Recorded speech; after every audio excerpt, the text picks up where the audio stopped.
അമ്മയുടെ പ്രതീക്ഷണത്തിൻ്റെ സാക്ഷിയാക്കി എന്നെ ഉയർത്തിയതിൽ ഞാൻ അമ്മയ്ക്കും ഈശോയ്ക്കും ഒരു കോടി നന്ദി പറയുന്നു. എൻ്റെ പേര് ജീവൻ. ഞാൻ എറണാകുളം ജില്ലയിലെ മഞ്ഞുമ്മൽ നിന്ന് വരുന്നു. ഞാൻ ആദ്യമായിട്ട് ഉടമ്പടി എടുത്തത് 24/10/2023 എൻ്റെ 10ാമത്തെ ഉടമ്പടിയാണ് ഇപ്പോൾ നടന്നുകൊണ്ടിരിക്കുന്നത്. എൻ്റെ ഉടമ്പടി ഇതുവരെ മുടങ്ങിയിട്ടില്ല. ഒന്നില്ലെങ്കിൽ ഉടമ്പടി തീരണ ദിവസം ഞാൻ വന്ന് ഉടമ്പടി പുതുക്കും, അല്ലെങ്കിൽ ഉടമ്പടി തീരണതിന് മുന്നത്തെ ദിവസം വന്ന് ഞാൻ ഉടമ്പടി പുതുക്കും. അതുവഴി അമ്മയുടെ വലിയൊരു അനുഗ്രഹമാണ് എനിക്ക് ലഭിച്ചിരിക്കുന്നത്. ഞാൻ ഡ്രൈവർ മേഖലയിൽ ജോലി ചെയ്യുന്ന ഒരാളാണ്. അപ്പം ചെറിയ ചെറിയ വണ്ടികളൊക്കെയാണ് ആദ്യം ഓടിച്ചിരുന്നത്. ഉടമ്പടി എടുത്തതിന് ശേഷം എൻ്റെ വലിയൊരു ആഗ്രഹമായിരുന്നു വലിയ ട്രെയിലർ പോലത്തെ വണ്ടികൾ ഓടിക്കണം എന്നുള്ള ആഗ്രഹമായിരുന്നു. ഉടമ്പടി എടുത്തതിന് ശേഷം അമ്മയുടെ ഇടപെടൽ വഴി ആ ഒരു മേഖലയിലോട്ട് ഞാൻ ചെല്ലുകയും ഒരു എക്സ്പീരിയൻസും ഇല്ലാണ്ട് ഇപ്പോൾ 2 കൊല്ലത്തോളമായി ഞാൻ ആ മേഖലയിൽ ജോലി ചെയ്യുകയും ചെയ്യുന്നു. അപ്പോൾ വിദേശത്തോട്ട് പോവുക എന്നുള്ളത് എൻ്റെ വലിയൊരു ആഗ്രഹമായിരുന്നു. അതുപോലെ സാമ്പത്തികമായിട്ട് വളരെ പിന്നോക്കം നിൽക്കുന്ന ഒരു ഫാമിലിയാണ്. ഞങ്ങൾ വർഷങ്ങളോളമായിട്ട് വാടകയ്ക്കാണ് താമസിക്കുന്നത്. ഏകദേശം ഒരു 33 കൊല്ലത്തോളമായി ഞങ്ങൾ വാടകയ്ക്കാണ് താമസിക്കുന്നത്. ഞാൻ ഏകദേശം 2ാം ക്ലാസ്സിൽ പഠിക്കുമ്പോൾ ഞങ്ങളുടെ വീട് വിറ്റതാണ്. ഇതുവരെ സ്വന്തമായിട്ടൊരു ഭവനം ഞങ്ങൾക്ക് ലഭിച്ചിട്ടില്ല. അപ്പോൾ എൻ്റെ ആൻറ്റി പറഞ്ഞ വഴിയാണ് ഞാൻ കൃപാസനത്തെ പറ്റി അറിയുകയും ഇവിടെ വരികയും ഉടമ്പടി എടുക്കുകയും ചെയ്യുന്നത്. അതുവഴി വലിയൊരു അനുഗ്രഹമാണ് അമ്മ വഴി ഞങ്ങൾക്ക് കിട്ടിയത്. അങ്ങനെ ജോലി സംബന്ധമായ മേഖലയിൽ ചെല്ലുകയും അമ്മയുടെ ഇടപെടൽ വഴി ആ മേഖലയിൽ എനിക്ക് യാതൊരു എക്സ്പീരിയൻസ് ഇല്ലാണ്ട് വലിയ വലിയ വണ്ടികൾ ഓടിക്കാനും എല്ലാം സാധിച്ചു. അതുവഴി വിദേശത്തോട്ട് നോക്കുമ്പോൾ വളരെ വലിയ എമൗണ്ടുകളാണ് പല ഏജൻസികളും പറയുന്നത്. 7 ലക്ഷം, 8 ലക്ഷം, 10 ലക്ഷമൊക്കെയാണ് ചോദിക്കുന്നത്. എൻ്റെ കയ്യിൽ അത്ര കൊടുക്കാനൊന്നും കാശില്ലാത്തതുകൊണ്ടും ഞാൻ അമ്മയോട് പ്രാർത്ഥിച്ചു.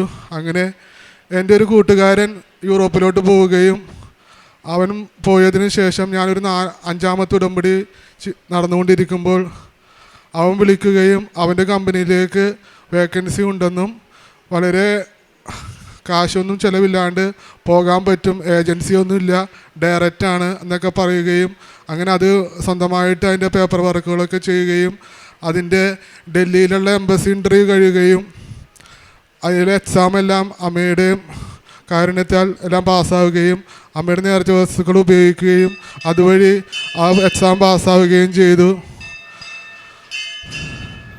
അതുവഴി ഈ 9ാം തീയതി ഇന്നലെ എൻ്റെ വിസ വരികയും ഞാൻ ഡൽഹിയിൽ പോയി കളക്ട് ചെയ്ത് വരികയുമാണ്. അപ്പോൾ നേരെ അമ്മയുടെ അടുത്ത് വന്ന് സാക്ഷ്യം പറഞ്ഞതിന് ശേഷമാണ്. ഞാൻ ആരുടെ അടുത്തും പറഞ്ഞിട്ടില്ല എൻ്റെ വിസ വന്ന കാര്യം, പോണ കാര്യമൊന്നും ആരുടെ അടുത്തും പറഞ്ഞിട്ടില്ല. എൻ്റെ അപ്പൻ്റെ അടുത്ത് പോലും ഞാൻ പറഞ്ഞിട്ടില്ല.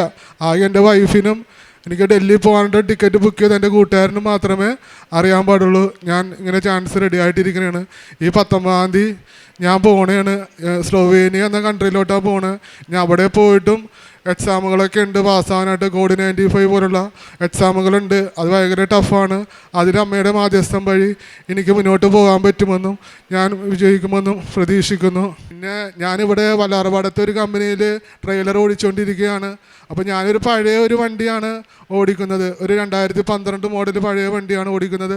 അപ്പോൾ എൻ്റെ കമ്പനിയിൽ നിന്ന് എപ്പോഴും പറയും, നിനക്ക് പുതിയ വണ്ടി വന്നിട്ടുണ്ട് ഷോറൂമിൽ, നീ പോയി പുതിയ വണ്ടി എടുക്കണം, നാളെ പോയി എടുക്കണം എന്നെപ്പോഴും പല പ്രാവശ്യം എൻ്റെ അടുത്ത് പറഞ്ഞു. അപ്പോൾ ഞാനതെല്ലാം നിരസിച്ചു. ഞാൻ പറഞ്ഞു എനിക്ക് പുതിയ വണ്ടി വേണ്ട, എനിക്ക് പഴയ വണ്ടി തന്നെ മതി. പുതിയ വണ്ടി കയറി കഴിഞ്ഞാൽ നമുക്ക് കാശ് കുറച്ച് കൂടുതൽ കിട്ടും, ശമ്പളം കൂടുതൽ കിട്ടും. അപ്പോൾ ഞാൻ പറഞ്ഞു എനിക്ക് വേണ്ട, എനിക്ക് പഴയ വണ്ടി തന്നെ മതി. എനിക്ക് പുതിയ വണ്ടി കയറി കഴിഞ്ഞാൽ എല്ലാ ദിവസവും അമ്മയുടെ ദിവ്യബലിയിൽ പങ്കെടുക്കാൻ സാധിക്കുകയില്ല. പുതിയ വണ്ടി കയറി കഴിഞ്ഞാൽ ദൂരത്തോട്ടൊക്കെ പോകേണ്ടി വരും. അതുകൊണ്ട് ഞാൻ പറയും എനിക്ക് പഴയ വണ്ടി തന്നെ മതിയെന്ന് അതിൽ തന്നെ നിൽക്കുകയും ചെയ്തു.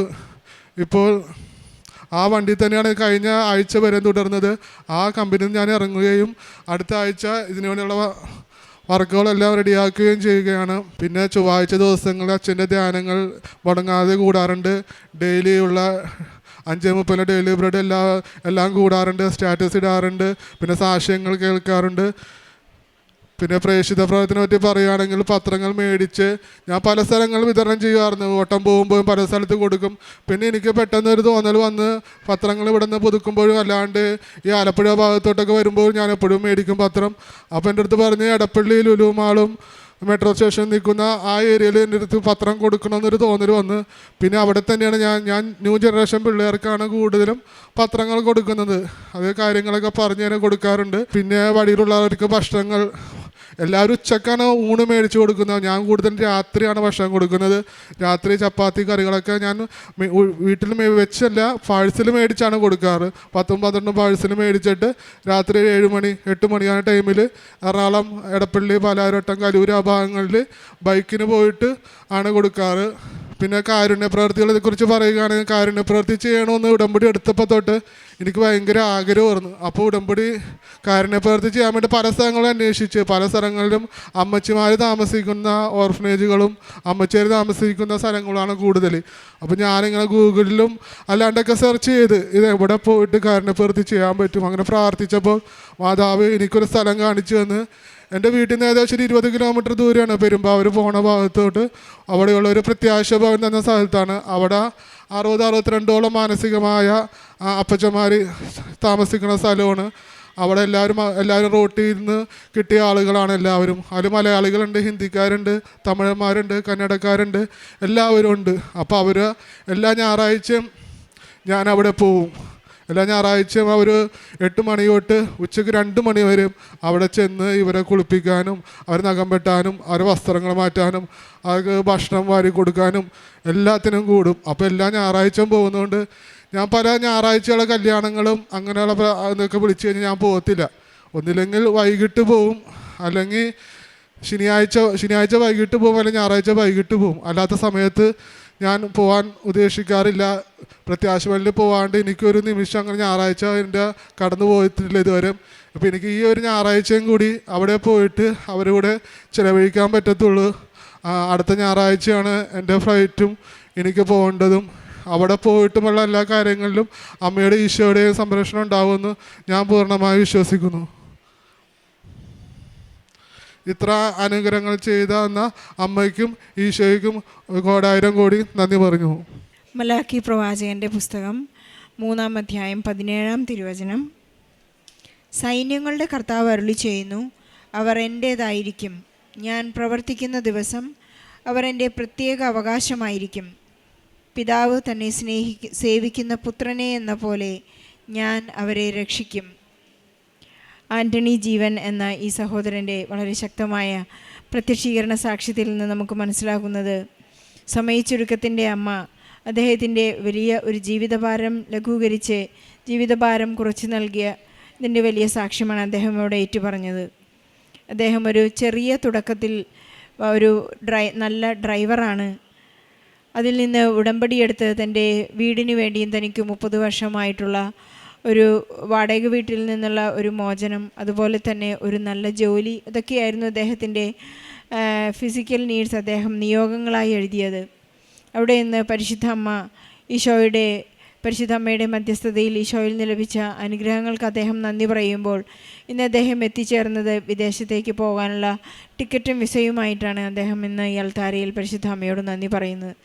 അദ്ദേഹത്തിൻ്റെ ആധ്യാത്മിക ജീവിതത്തിൻ്റെ മാറ്റുരച്ച് നോക്കുമ്പോൾ നമുക്ക് മനസ്സിലാക്കുന്നത്, ബഹുമാനപ്പെട്ട ജോസഫ് അച്ഛൻ പറയുന്നത് പോലെ ഉടമ്പടിയുടെ റിസ്ക് എന്ന് പറയുന്നത് ദൈവം നമ്മളെ ഏറ്റെടുക്കണം എന്നുള്ളതാണെന്ന് അച്ഛൻ എപ്പോഴും പറയാറുണ്ട്. ദൈവം ഇദ്ദേഹത്തെ ഏറ്റെടുത്തു എന്ന് ഈ സാക്ഷ്യത്തിലൂടെ നമുക്ക് മനസ്സിലാക്കുകയാണ്.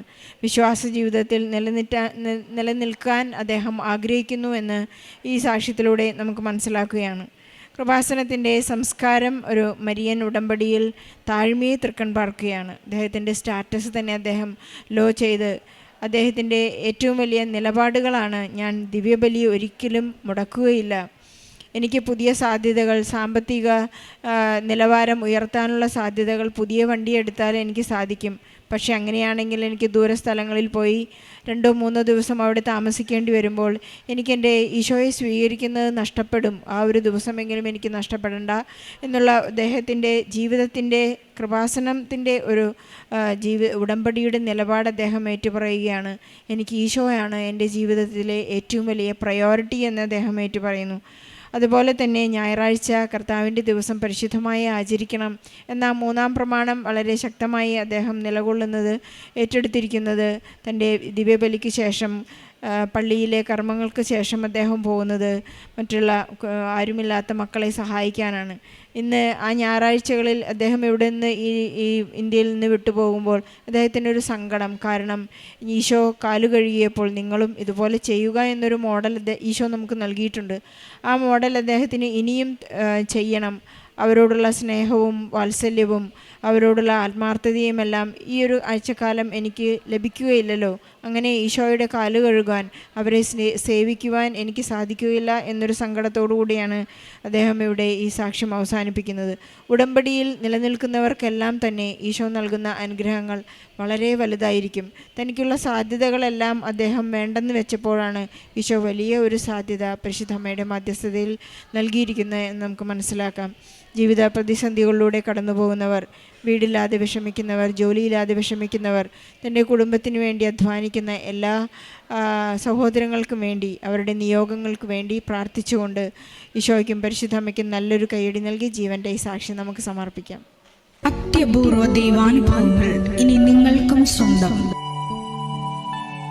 ഈ യൂട്യൂബ് ചാനൽ ഇതുവരെ സബ്സ്ക്രൈബ് ചെയ്തിട്ടില്ലെങ്കിൽ ഇപ്പോൾ തന്നെ സബ്സ്ക്രൈബ് ചെയ്യുക. ഈ വീഡിയോ ഇപ്പോൾ തന്നെ നിങ്ങളുടെ സുഹൃത്തുക്കൾക്ക് ഷെയർ ചെയ്തുകൊണ്ട് കർത്താവിൻ്റെ പ്രേക്ഷിതരാകുക.